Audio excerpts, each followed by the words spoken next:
Good morning. जाड़े की धूप है और मकर संक्रांति को 5-7 दिन बचे हैं, 6 दिन, बल्कि 4 दिन। आज 11 तारीख हो गई है। सो पटना में भी काफी दिनों के बाद धूप आई है।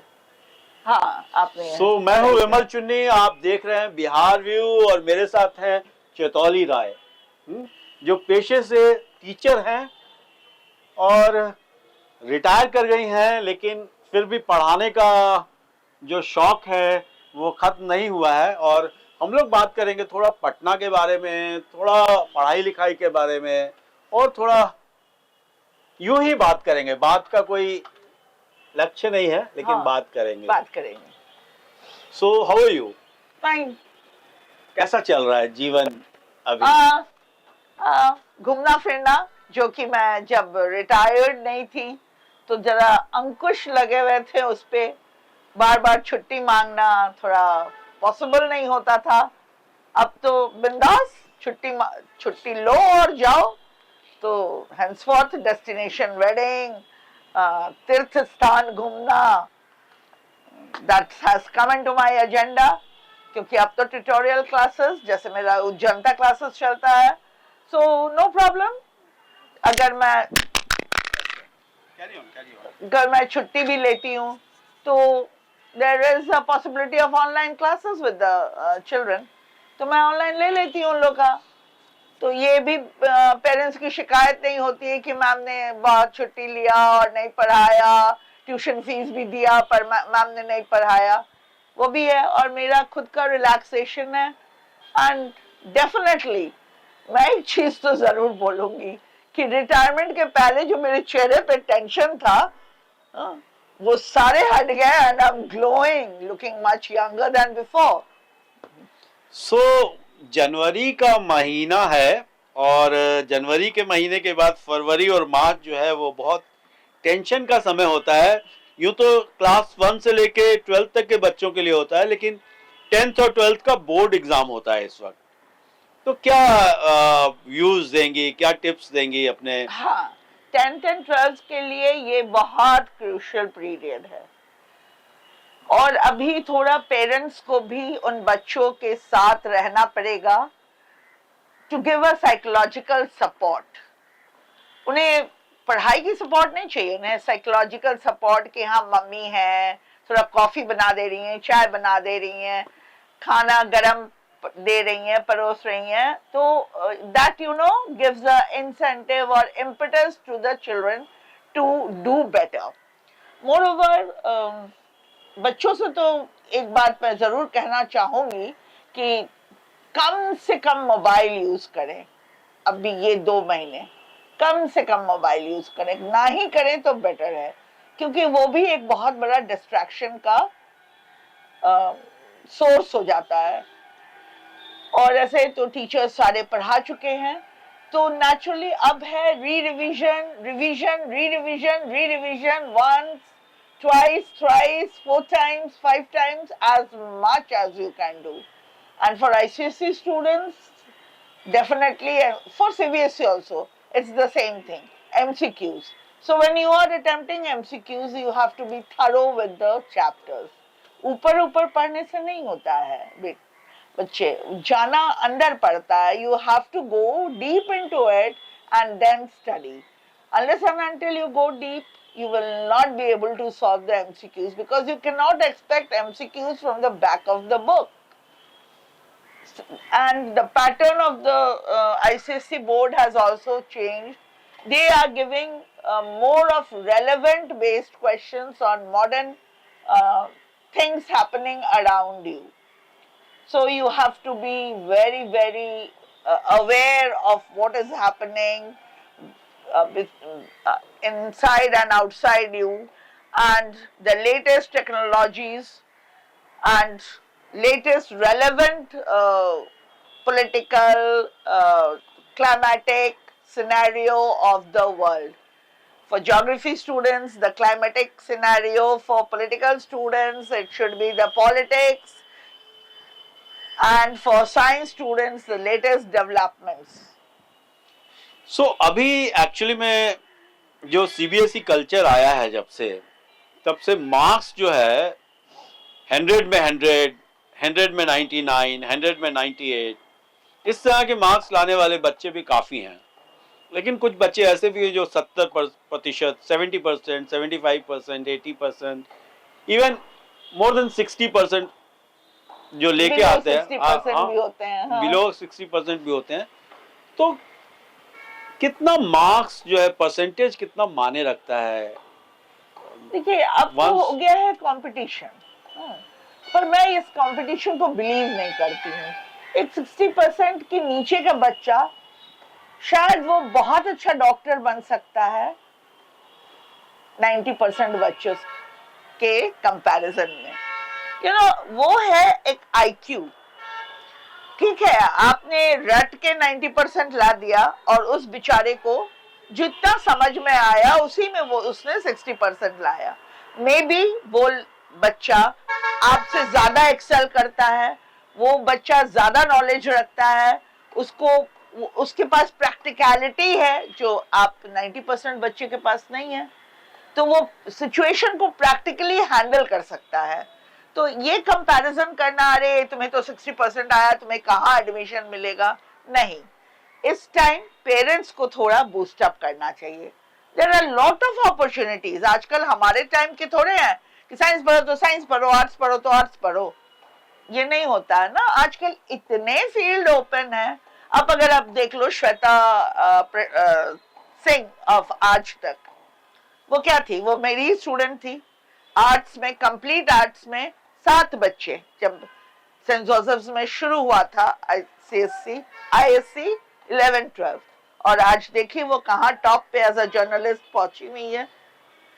तो ये जरूरी नहीं है कि यू हैव टू बी 90%, आप 60% में भी एक्सेल कर सकते हो, बट वो इनिशिएटिव आपके अंदर से आना चाहिए। मैं एक चीज और देख रहा था अभी कि जो 90% मोर देन नंबर्स लाते हैं या 70 नंबर परसेंटेज को छोड़ देते हैं, स्ट्रीम चूज करते हैं। मान लीजिए बहुत लोग चाहते हैं कि मैं अभी जैसे कंप्यूटर साइंस में पढ़ने वालों की भी संख्या काफी बढ़ी है, युवा जो है। हाँ, एआई आने के बाद और हाँ, ज्यादा ही कुछ हो गया। हाँ, लेकिन उसमें भी देखा जाता है कि सब लोगों को इंजीनियर बनने के बाद ऐसा नहीं है कि सब लोगों को बहुत अच्छा पैकेज मिल रहा हो। नहीं, पैकेज, हाँ ये आपने सही कहा, पैकेज नहीं मिल रहा है इतना ज्यादा। वहां भी सैचुरेशन हो गया है क्योंकि वर्ल्ड का इकोनॉमी भी खराब है। कंपनीज कहां से उतना आपको पैकेज दे पाएगी, क्योंकि आप अगर जरा सा भी देखिए तो वर्ल्ड इकोनॉमी में रिट्रेंचमेंट काफी चल रहा है। आप अमेज़न लीजिए, गूगल लीजिए, कोई भी, एप्पल लीजिए, कहीं भी कोई भी मल्टीनेशनल कंपनी में रिट्रेंचमेंट बहुत चल रहा है। सो कैसे इन लोग अफोर्ड करेंगे उतना आपका पेमेंट? बट आई बिलीव कि ना स्टार्टअप बच्चे जो हैं कर सकते हैं, स्टार्टअप में भी बहुत आगे जाया जा सकता है। और ये जरूरी भी नहीं है कि आप इंजीनियर बने देश के पैसे से and then you go and settle abroad. आप देश को कंप्लीटली भूल जाए, कंट्री को कंप्लीटली भूल जाए, राइट? तो आप ठीक है कुछ दिन पढ़ाई कर लो वहां, कुछ दिन सर्विस कर लो, then come back, do something for your own country's economy. नहीं तो इतनी गरीबी, इतने बच्चे क्यों आज तक जॉबलेस घूम रहे हैं? आप खुद ही जॉब क्रिएट कर सकते हो। उड़ीसा में एनआरआई मीट चल रही है आज। महामहिम राष्ट्रपति जी महोदय जो हैं वो वहाँ रहेंगी भुवनेश्वर में। 3 दिन का ये मीट है और हमारे बिहार से कई बच्चे जाते हैं उड़ीसा भी पढ़ने के लिए। हाँ, यूँ तो भारत में सभी स्टेट्स में जाते हैं, हाँ, उड़ीसा में भी जाते हैं, उड़ीसा में भी जाते हैं। और ये खासकर इंजीनियरिंग सेक्शन जो है हमारा, खासकर कंप्यूटर साइंस का जो क्षेत्र है, किड्स यूनिवर्सिटी में जाते हैं, कलिंगा यूनिवर्सिटी के किड्स, और भी जगह जाते होंगे। तो ये इंजीनियर्स जो बनना चाहते हैं या डॉक्टर्स जो बनना चाहते हैं, तो जैसे डॉक्टर्स की एमबीबीएस करने के लिए लोग बाहर चले जाते हैं, क्योंकि पढ़ने वालों की संख्या ज़्यादा है कॉलेजेस कम हैं एग्जैक्टली। और गवर्नमेंट कॉलेज की बजाय आजकल थोड़ा प्राइवेट कॉलेज का भी जो कल्चर है वो भी थोड़ा डेवलप किया है। हाँ, क्योंकि प्राइवेट कॉलेजेस में एम्बियंस ज्यादा मिलता है, अच्छा, फैसिलिटीज ज्यादा मिलता है। गवर्नमेंट कॉलेज तो गवर्नमेंट कॉलेज ही है ना, आपको रहने के लिए हॉस्टल में एसी रूम तो प्रोवाइड नहीं करेगा गवर्नमेंट कॉलेज।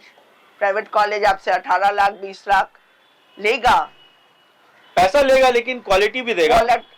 क्वालिटी सब कॉलेजेस नहीं देते हैं, सब कॉलेजेस नहीं देते लेकिन हैं। देते हैं, लेकिन देते हैं, देते कुछ हैं। कॉलेजेस देते हैं। और और हाँ, बच्चे जो जा रहे हैं, मैं यहाँ एक पॉइंट में आपको थोड़ा सा रोकूंगी।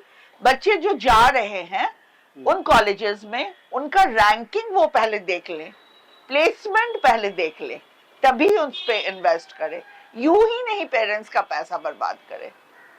रैंकिंग और प्लेसमेंट बहुत जरूरी है इन कॉलेजेस के लिए। लेकिन 12th के बाद पढ़ाई तो जारी रखनी है ना, हाँ, रखनी तो है, तो कोई ना कोई प्रोफेशन तो लेना ही होगा। हाँ, लेना ही होगा। सो कैसे आप देखती हैं 10th 12th के बच्चों का भविष्य? भविष्य को खुद बनाना पड़ेगा, मतलब अपने सोचना पड़ेगा कि मैं किस चीज में अच्छा हूं या अच्छी हूं, मुझे किस लाइन में जाना चाहिए। मैं अगर बहुत बोल्ड हूं, बहुत पॉलिटिकल नॉलेज रखती हूँ, या मुझे आउटसाइड काम करने का बहुत मन करता है, तो you go for journalism, right. और अगर आपको बहुत इंटरेस्ट है मेडिकल साइंस में कि मैं न्यूरोलॉजिस्ट बनूं, मैं गायनी बनूं, तो डेफिनेटली आप उसमें जाएं।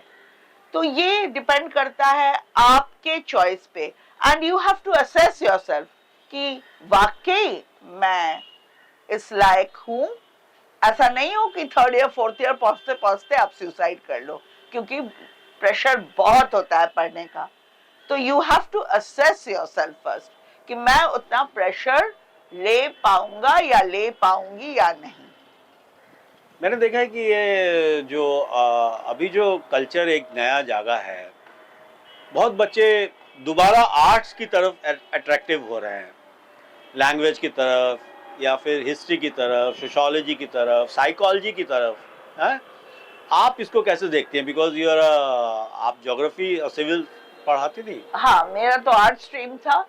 मैं तो बोलूंगी कि ये ना एटीट्यूड भी पेरेंट्स का चेंज हो रहा है, दैट्स गुड।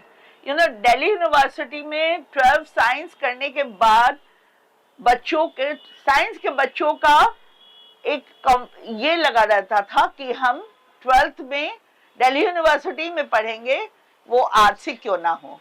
तो आर्ट्स में भी स्कोप है, ऐसा नहीं। पेरेंट्स समझते हैं अरे यार तुम आर्ट्स लेके पढ़ रहे हो, क्या करोगे, ब्रेन तो है नहीं, तभी तो आर्ट्स गए हो। नहीं, ऐसा कोई बात नहीं है। आर्ट्स में भी बहुत फील्ड ओपन है, आपको यू नो स्विम करके उसको निकालना पड़ेगा, ढूंढ के। जैसे डाइवर्स निकालते हैं ना प्रेशियस चीज, आपको भी निकालना पड़ेगा। उसमें बहुत बहुत स्कोप है। ये नहीं कि बस आपको यूपीएससी देना है या जर्नलिज्म ही करना है। उसके अलावा भी आप बहुत अच्छे हिस्टोरियंस बन सकते हैं, बहुत अच्छे पॉलिटिकल एनालिस्ट बन सकते हैं।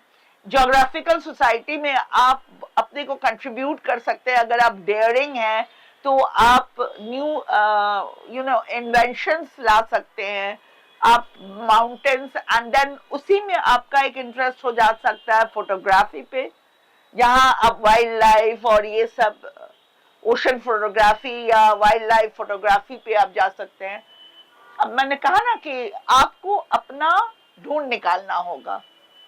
तो वापस आते हैं 10th और 12th के एग्जाम्स पे, तो क्या क्या पॉइंट्स आप बताएंगे बच्चों को कि ध्यान में रखना चाहिए? फर्स्ट तो आप मोबाइल बंद करो 2 महीने के लिए, फ्रेंड्स से कट ऑफ हो जाओ। No McD and no Pizza Hut and no Domino's. Third, आपको बहुत एक्सटेंसिव स्टडी करना पड़ेगा ईच एंड एवरी सब्जेक्ट। किसी को लाइटली मत लेना कि अरे यार हो जाएगा इसमें, नहीं। सबको एक्सटेंसिवली पढ़ना पड़ेगा, chapter wise and very thoroughly, क्योंकि वो एमसीक्यू क्वेश्चन बेस्ड हो गया है एंड प्रैक्टिकल बेस्ड क्वेश्चन हो गया है। तो आपको बहुत एक्सटेंसिव स्टडी करना पड़ेगा। कुछ कुछ आउटसाइड बुक्स भी पढ़ के आपको ये ध्यान में रखना होगा। फ्यू न्यूज़पेपर कटिंग्स नेट पे आपको मिल जाएगा, वो सब भी आपको कभी कभी थोड़ा एट अ ग्लांस देख लेना पड़ेगा, क्योंकि उससे बेस्ड भी क्वेश्चंस आ जाते हैं।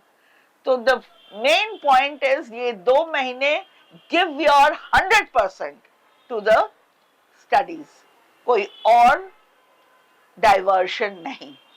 This is what we expect, teachers expect from the students, 100% dedication to your studies. और प्रेशर जो रहता है 10th-12th का प्रेशर जो रहता है, pressure can be eased out अगर आप थ्रू आउट पढ़े हैं, थ्रू आउट द ईयर अगर आप मेंटेन किए हुए हैं पढ़ाई, तो आपको इस एग्जाम के पहले कोई प्रेशर नहीं आएगा, बट पढ़े होंगे तब। इसलिए जैसे ही आप 12th में जाते हो, स्टार्ट कर दो थोड़ा थोड़ा अपने को अपने फ्रेंड्स सर्कल से कट ऑफ करने का, so that you can give time to your studies. Netflix, OTT platforms, इससे थोड़ा अपने को 12th पहुंचते ही कट ऑफ करो। You will get time for your self study, और सेल्फ स्टडी करना बहुत एसेंशियल है।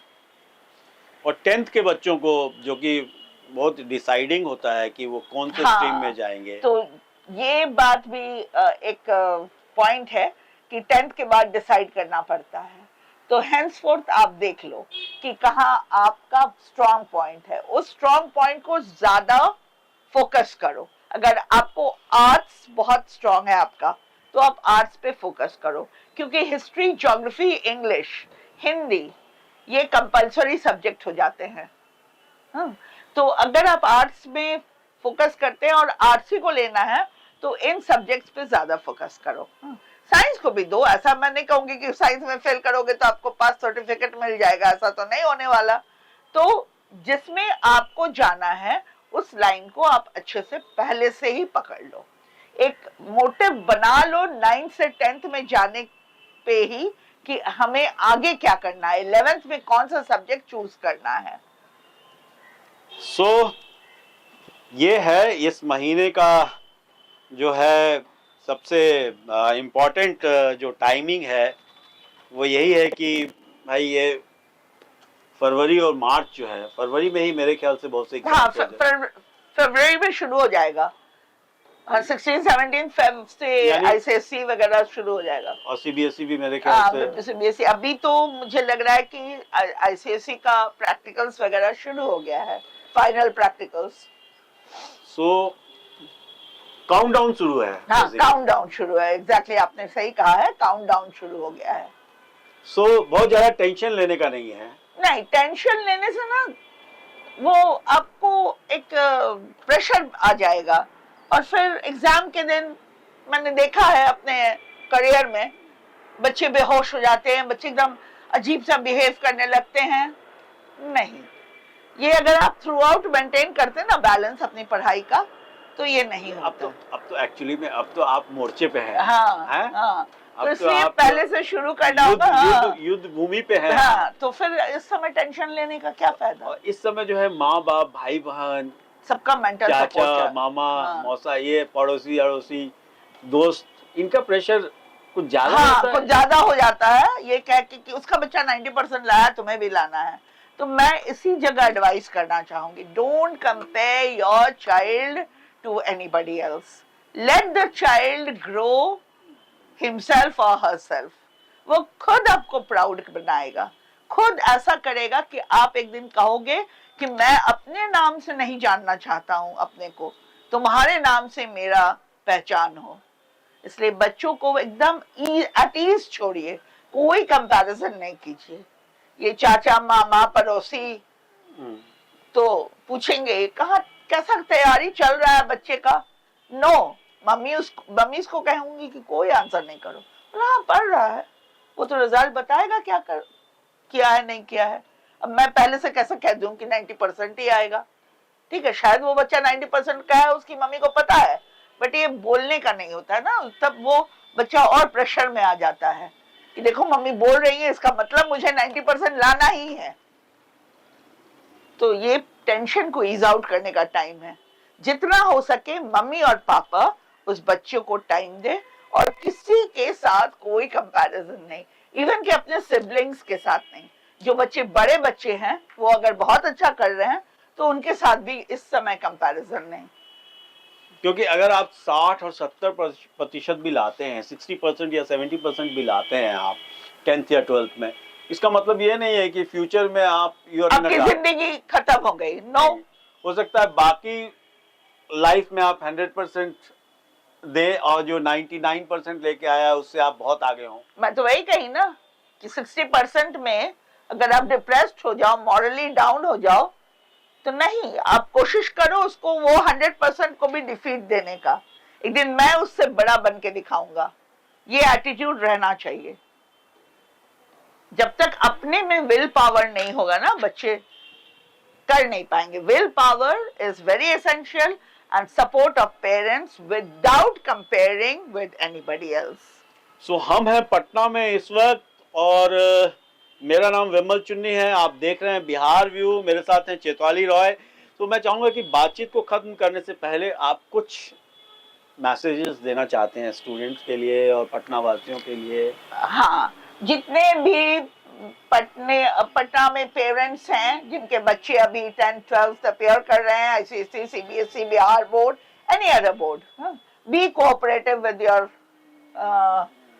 child, be cooperative with your babies and make them relax। उनके साथ बैठे, उनका कोई प्रॉब्लम है तो थोड़ा सा बातचीत करें, उनको अकेला ना छोड़ें। और बच्चों को बोलूंगी all the best, concentrate on your studies, जो भी होगा अच्छा ही होगा। So thank you very much. Please subscribe Bihar View channel on YouTube. Thank you.